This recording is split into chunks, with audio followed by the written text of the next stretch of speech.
Hey, how's it going, folks? Ryan Kebe here with your Armstrong Neighborhood channel.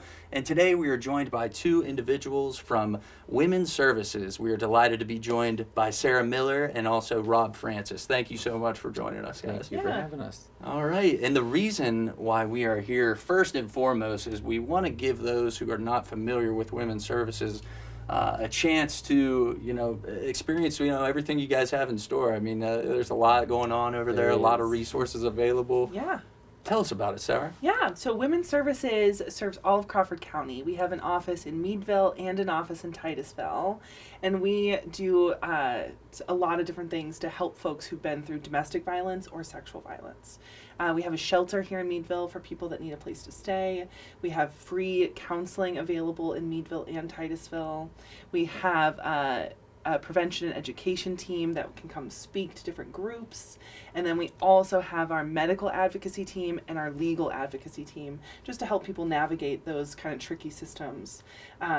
But yeah, we really truly want to see a community that ends violence. So any way we can support that is what we're doing. And that's exactly why we're here, to bring awareness to Sexual Assault Awareness Month, sexual assault, domestic violence, obviously very important issues and topics. And Rob, could you tell us a little bit of background about sexual assault awareness? Yes. And why exactly it's so important? So Sexual Assault Awareness Month is, this is the 21st year, as I was recently told.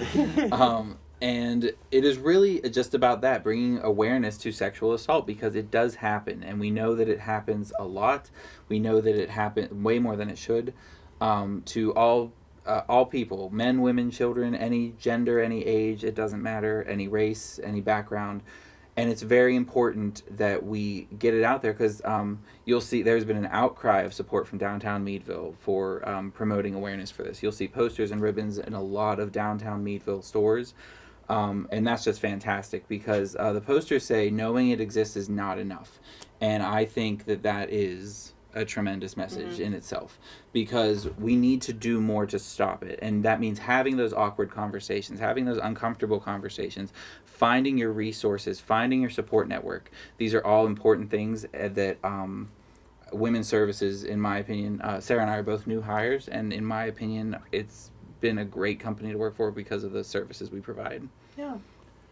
Absolutely. We're blessed to have Women's Services here in Meadville, supporting the Crawford County area with all those resources available and support, like you said. A phone call away, stop away in Meadville.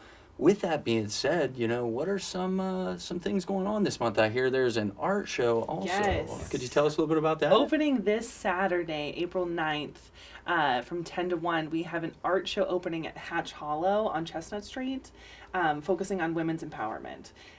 So a lot of the history of Sexual Assault Awareness Month and where this has come from is women standing up and saying they don't want this to happen in their community anymore. So Heather Fish has been an awesome partner to have, and it's a beautiful space down there. It's a beautiful space. It really is. Been down there a couple weeks ago. It's beautiful. Yeah. So for the rest of the month of April, you can stop into Hatch Hollow and see all the really cool artwork displayed back there. Nice. There's also a display at the Meadville Public Library of adult books and teen and children's books dealing with domestic violence and sexual abuse. So, and there's survivor stories, there's fictional stories, there's true stories, there's a wide selection. And at Allegheny College. The Allegheny College flag display, yes. There will be a flag display at Allegheny College. There are 217 flags that would represent the 13% of Allegheny College students that could face sexual assault. Because as statistics show us, 13% of college students will face sexual assault at some point during their career, and 13% of the Allegheny population is currently 217. So a big visual representation of the scary statistics. Yeah, and that'll be on the sidewalk up off of Brooks Hall. Wow. Yeah, that really puts a visual. Wow. Yeah, that really kind of puts it in perspective. Very sad statistic that you folks are working to turn around into the right direction. We are trying. And hey, we really thank you for that, and thank you for joining us to enlighten us and bring us the awareness that is needed. Yeah. Yeah. Thank you. Thank you.